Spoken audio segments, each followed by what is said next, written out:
Hello, listeners. This is Kat, and welcome back to Put Your Hands Up Podfics.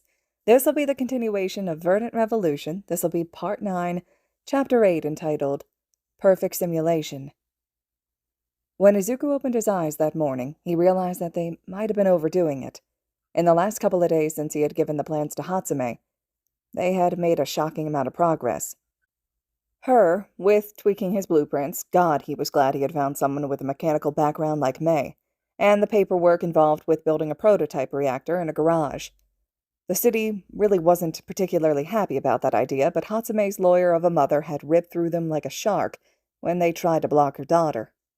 Izuku, on the other hand, had been cleaning and pulling every possible piece of usable scrap from the beach and breaking it down into its base parts. They were going to need every piece of usable material and then some. After multiple days of work on that beach all day, however, Izuku's muscles were not happy with him. Sure, he was happy with them. He was just about back to the point he had been at during his spec op days, but his muscles were certainly telling him to take a day. After both his morning routine and a wonderful breakfast with his mother, he gave her confirmation that yes, he would indeed be careful today. He made his way to the garage workshop that he and Hatsume were working out of to find her mother swatting at her with one hand while berating her. "I do not care how important this project of yours is. You still have to attend your classes if you want to graduate. I've given you the last couple of days because I can see that it's something big you two have got going, but enough is enough here. You need to know when to take a break from your work." Izuku's sweat dropped at the scene, and Mei was barely even defending herself against her mother's onslaught. Izuku let out a slight cough to catch the attention of the two ladies, and when they caught sight of him, they had two very different reactions. Mei, relieved to see him, bolted behind him, immediately using him as a human shield against her mother. Mrs. Hatsume gave him an absolutely uncanny smile that was far too much tooth for his liking. Izuku shuddered, thinking that if this was how she acted in a courtroom, then he could see why she was considered one of the best defense lawyers in the country. "Sorry, Mei. I'm with your mother on this one. I was stopping by to tell you that I need to let my muscles rest for the day. Besides that, we both know the dangers of staring at anything too long. Blueprints, code, simulations, it doesn't matter, and we can't risk even a small mistake with one of these reactors. One of these goes critical, we're not talking about the garage getting its windows blown out. We're talking about Musutafu being wiped off the map." Izuku eased her away from her hiding position behind him, so that she was looking him in the eyes while he was talking. She huffed, but finally agreed, taking her leave of both of them to get ready. "You know you're the only one her age I've seen be able to talk to her like that. Outside of our family, no one, and I mean no one, is able to get her to do things like that. Even we struggle sometimes to get her to do things, but your words carry more weight than all of ours. Look out for her, please." Izuku hadn't expected Mrs. Hatsume to say as much, but he didn't feel as caught off guard as he would have expected. "On that front, you don't have to worry. She's a brilliant girl, and I can assure you her words carry as much weight with me as mine do with her."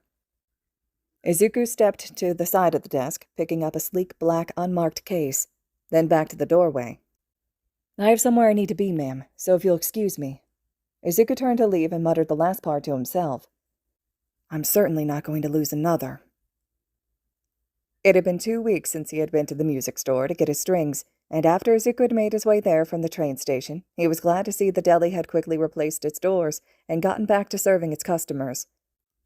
It was pretty good food, after all. It would be a real shame if they had to stay closed. Izuku entered the store much the same way he had before, this time carrying a case rather than a guitar. Izuku approached the shop counter expecting to see one of the Jiro family manning it, and instead, finding a store worker a little older than him. The man was about 5'8" and somewhere in the ballpark of 19 or 20, by Izuku's estimates. His name tag labeled him as Tajima. He had brown hair down to his neckline and was wearing a smile that felt more forced than natural when he spoke. "Hello, welcome to Don't Fret. Is there something I can help you with today, sir?" Izuku shook his head, thanking him but asking if any of the Jiros were around today, as he had several matters he needed to discuss with the family. The atmosphere changed when he mentioned the family, the clerk seemingly not wanting him to meet the family. "I'm not sure. They aren't always around, so you'll have to try again at a—" Izuku glanced past him when movement came from a door leading into the back. As he did so, he locked eyes with Kyoka as the door closed. There was a brief moment of silence as they stared at each other, and the clerk was awkwardly caught in a sentence. That moment was broken when Jiro launched herself across the counter, yelling, "Midoriya!" Izuku barely had time to catch her, and set her down before she was ushering him into the back, berating him for not coming by sooner, and how her parents had started to lose hope that he would be back after what had happened. So preoccupied was she with her savior that she didn't notice the clerk glaring at the two of them. The Jiros were ecstatic to see that he had returned, and after they had settled down in the break room with tea, wasted no time in bombarding him with questions.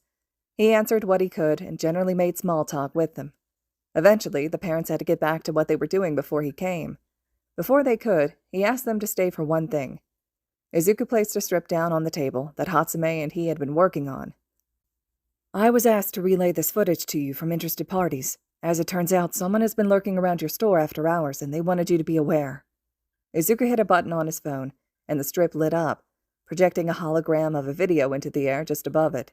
Of course, no one had asked Izuku to relay the message. Instead, it was simply something he had flagged to come up with an alert in his surveillance program. It wasn't perfect, but it caught quite a bit. The underground heroes swept most of what he had caught up, but there was still plenty of activity that they didn't. I'll have to talk to May about working with me on creating a logistics for us after the reactors are finished. The Jiros were obviously put into a state of shock, not just that some creepy person was lurking around their shop, which was upsetting for a plethora of reasons, but that the video was being projected in crisp high quality in the air in front of them. The parents, after breaking out of their stupor, thanked Izuku, and, taking a copy of the video, left the room. Jiro looked from Izuku to the strip still sitting on the table, twirling one of her jacks with her finger. So, is this little strip what had you busy these 2 weeks?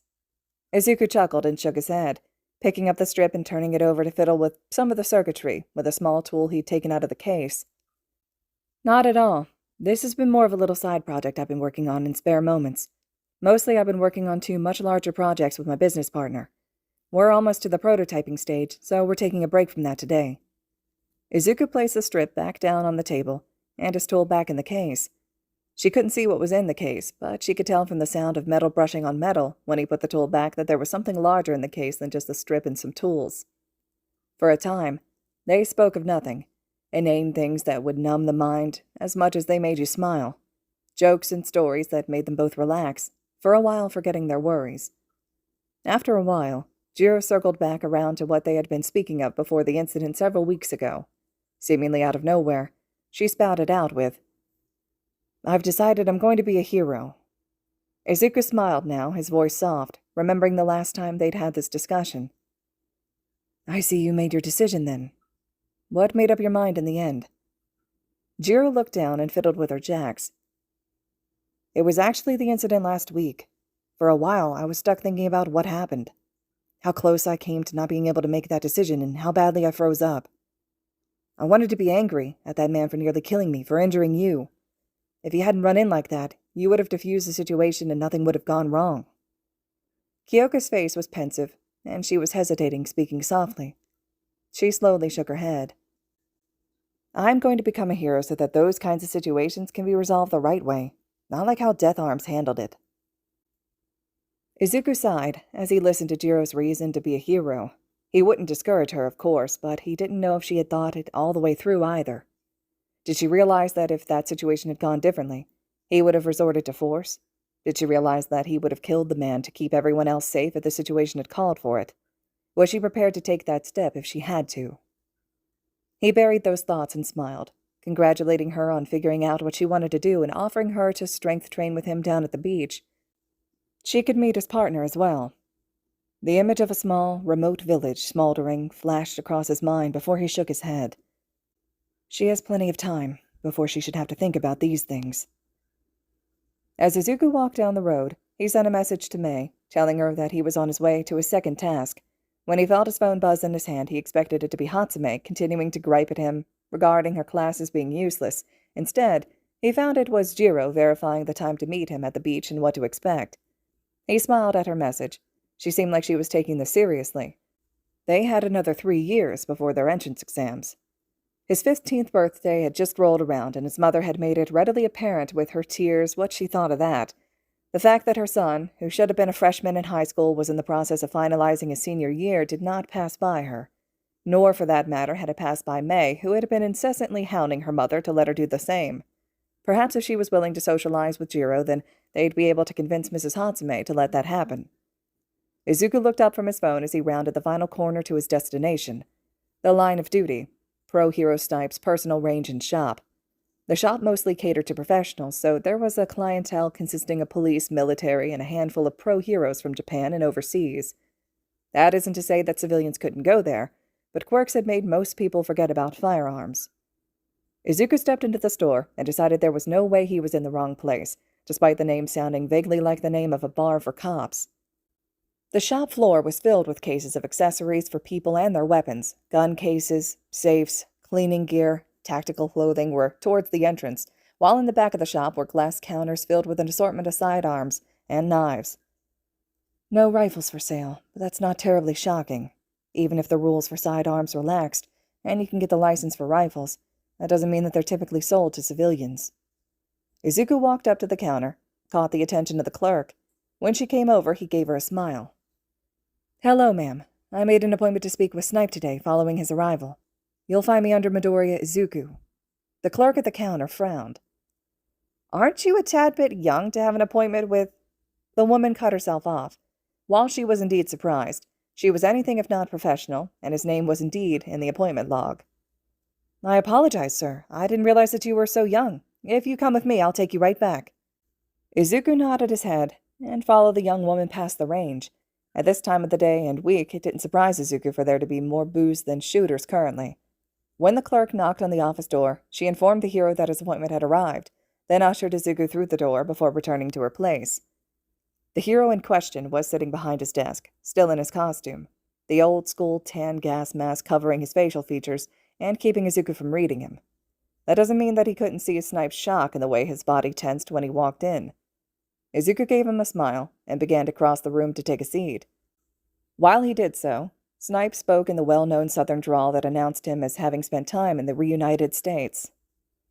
"I've got to say, when the detective went and referred someone to me as a favor, I certainly hadn't expected someone as young as you are." He shifted in his seat, and Izuku placed his case down next to him in the chair. Izuku gave Snipe a small, professional smile.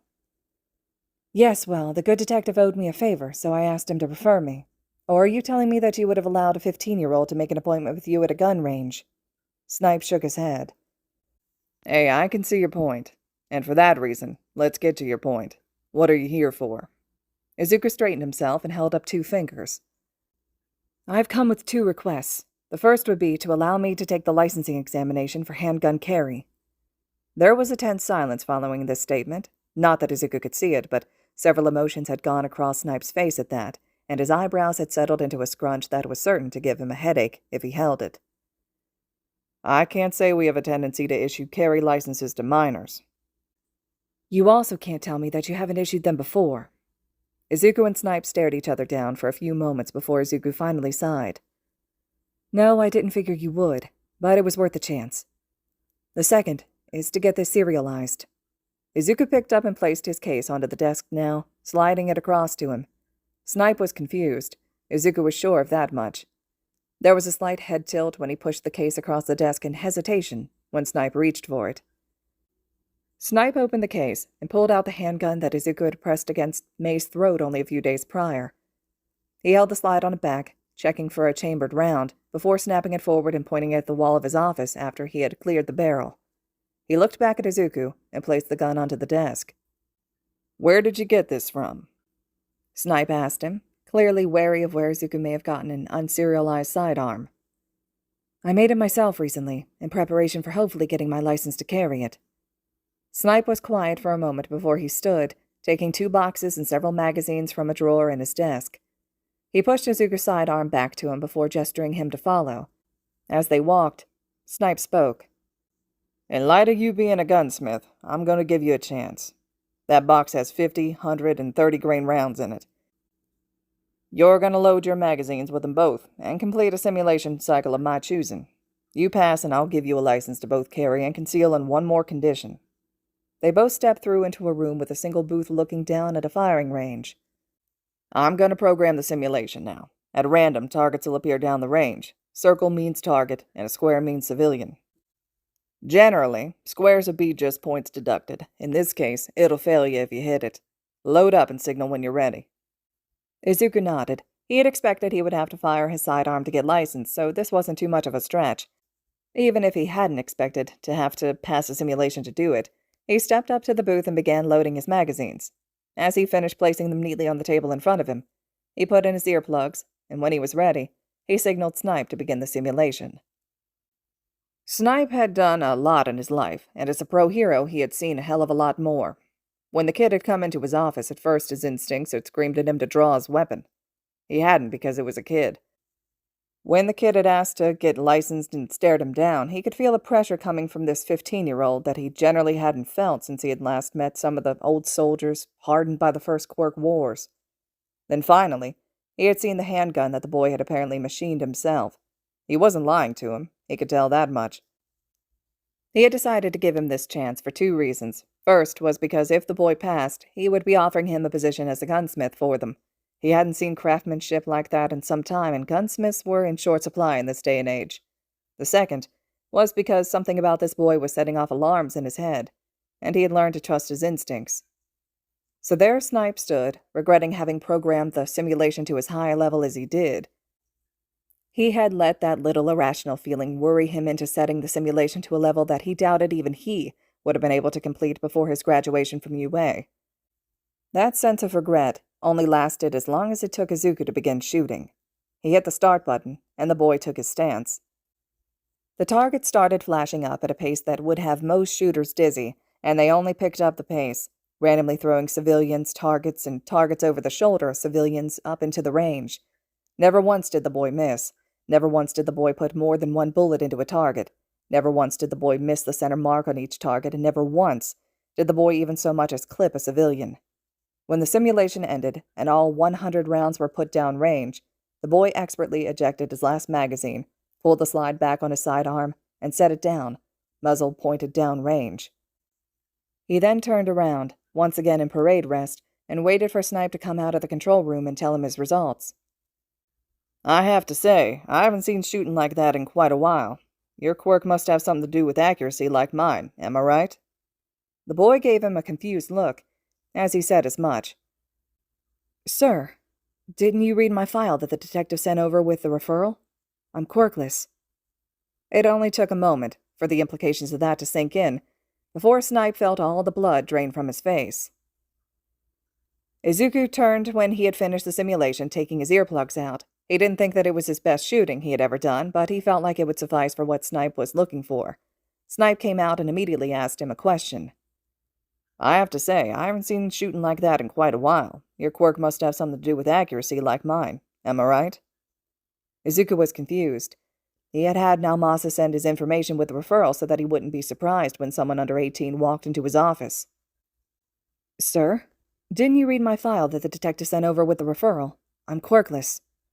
Snipe was quiet for another long moment, just staring at Izuku's confused face, before he turned and sat down with his head in his hands. When he looked back up at Izuku, he was back to normal. "All right, you passed. I will, as stated, give you your licenses. That is on the condition that you come in every Tuesday evening and help as a gunsmith. We currently only have 1 gunsmith on staff, and to say as much as I love guns, servicing them all can be painful. This can be for as long as you're willing to help. That being said, I'd prefer it if you were to come in at least the next couple of months since we're coming up on hunting season. We're going to have a lot of work to do in that time." Izuku thought about it for a second, then nodded his head, putting his hand out to shake. He could do through hunting season. May wouldn't be happy that he had other things to do on Tuesday, but it was a small price to pay for his gun licenses. "And kid, if you don't mind me asking, what is it that you plan on doing in the future?" Izuku gave him a sad smile now. "I plan on getting a hero license, sir." Why he would be sad about that was beyond Snipe, but he had no doubt that the kid would manage it. To which he could only think one thing: thank God. By the time Izuku got out of the store in range, the sun was already going down. He had let time get away from him when he was in the range, and, as such, had to take his licenses and get going, promising that he would return Tuesday, unless something came up. Everything had gone well that day. All of his tasks for his rest day had been ticked off his list, though he still felt like he was forgetting something. When he got home to his mother, with his sidearm now in its holster under his left arm, he very quickly remembered what that something was. Who was that? Snipe nearly jumped a dozen feet in the air when Eraserhead's voice came from behind him. Goddamn, partner, try not to sneak up on someone like that. Nearly gave me a heart attack. Snipe had locked the door behind Midoriya as he was leaving. When Eraser had gotten into the building, he had no clue. To answer your question, I just licensed him for carry and hired him on as a temp gunsmith. Aizawa's eyebrows shot up at this. Snipe, I've known you for quite some time, and in that time you've issued maybe 3 carry licenses to minors, and those were all under extreme circumstances. Is this kid someone I need to keep an eye on? Snipe shook his head. Nah, kid actually plans on getting a hero license, but the reason I licensed him is for 2 reasons aside from that. 1, he's apparently a damn good gunsmith, and I need one of those. 2nd is that I ran him through my personal gauntlet, and he passed. Aizawa could consider himself impressed at that. He had seen what Snipe considered to be a normal run in his gauntlet settings. What did the kid score? Snipe looked him dead in the eyes, and with full seriousness said, Perfect. All Aizawa could do was stare at him in silence and disbelief. All right, listeners, this concludes Chapter 8 of Verdant Revolution. We finally have Snipe and Aizawa on the scene, so let me know your thoughts and reactions to their additions to this fic. And as always, thank you all so much for listening.